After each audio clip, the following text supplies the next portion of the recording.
Hello everyone, welcome to our claim, evidence, and reasoning video. We also call these CERs. So if I'm ever like, hey, go work on your CER, this is what I'm talking about, okay?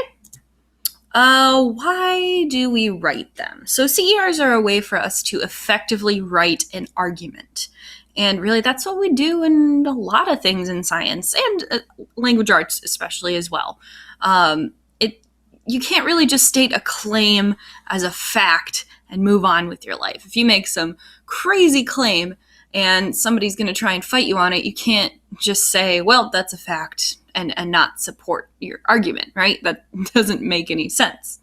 So this is a format to kind of help us write good arguments that it just makes the writing process a lot easier.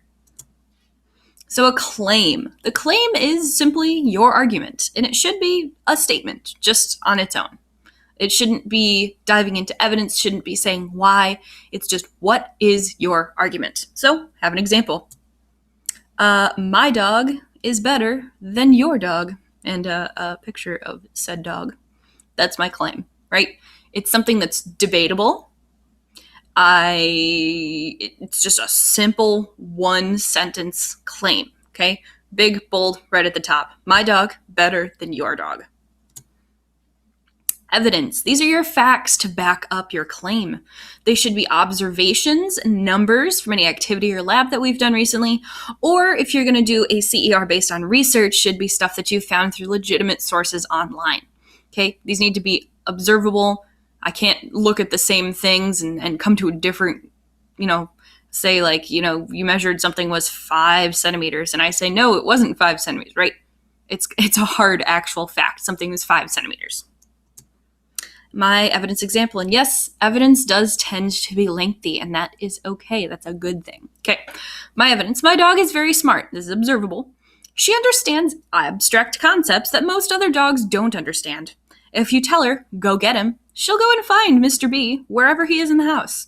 If you point at something, and if you have a dog, you'll understand that they don't really understand pointing all the time. She understands and looks where you're pointing. If you ask her, where's your frisbee, or where's your ball, or whatever, any of her other toys, she'll go and find that specific toy. So you see every part of this. These are observable things that I have witnessed with my dog and use with her frequently.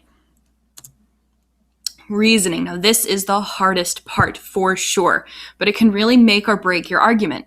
This is the why. You're tying your evidence and your reasoning together because you need to make it obvious. Just because it seems super obvious for you doesn't necessarily mean that the reader is going to find it as obvious, okay? They might not understand why your evidence supports your claim if it isn't tied together well.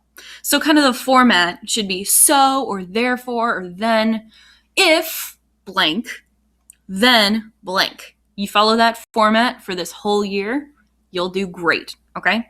If, then, that's your argument, okay? Here's my reasoning.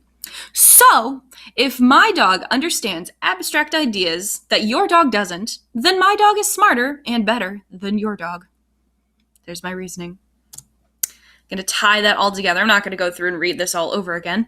This is just copy and pasted from before. But see that I colored them specifically? This is something you need to do all year as well, okay? It not only shows me that you understand where your claim is, where your evidence is, where your reasoning is, it really helps you visualize that as well, okay? If you have something that's a fact, but you highlighted it in your reasoning color, that really doesn't make a lot of sense, right? Or if your claim is super long and it's multiple sentences and you're including your evidence in there, that happens quite a bit, that tells me that you don't really understand your parts of your argument. Sometimes I've seen people put their reasoning before the evidence, which doesn't really make a lot of sense, right? You need to tell me what your facts and your backup is before you explain why it connects. You can't explain why something connects that you haven't told me about yet. So you need to color your claims, evidence, and reasoning 3 different colors for every single time it says it, okay? I'm pretty sure all of the assignments say that, but sometimes people still don't do that. So make sure that you do that. Makes it clear for me, makes it clear for you. Okay, some tips on writing your CERs. Be thorough. I mean, look how long of a paragraph that was. That was a lot, but it really didn't take me that long because I understand my dog really well, that I could just write out all of that information pretty quickly. And as we get rolling through the year, it'll get a little bit easier for you as well with your labs. Talk to your group members about their ideas. If they, came to different conclusions than you did based on the same evidence, maybe you guys need to talk about that a little bit, but you shouldn't have identical CERs. If you want to have the exact same claim as the rest of your group, that's totally cool. Honestly, it's a simple statement. It should be bold. It should be to the point. So if your whole group has the same claim, that's fine. Write your evidence and reasoning separately, but if you all have the same claim, go for it. Ask me for help. I'm here. That's why I'm here. That's why I do these videos ahead of time, so that you can get a basic understanding, so that you can ask questions when you need to.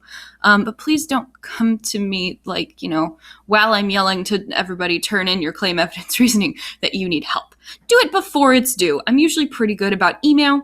Email me if you have to, and take your time. It can be hard to write stuff like this. It's writing a whole paragraph about whatever lab we just did. And sometimes you need some processing time. Come up with your claim, maybe write down a little bit of evidence, come back, expand on your evidence, let that simmer for a little bit, go back and write your reasoning, okay? It doesn't have to be done in one sitting. Okay, so hopefully that gives you a basic idea of claim evidence reasoning. Hopefully this was a review and that we've done it before. I promise we will do a lot of practice with claim evidence and reasoning this year. As always, make sure that you write down any questions you have and let me know. Have a great day, everybody.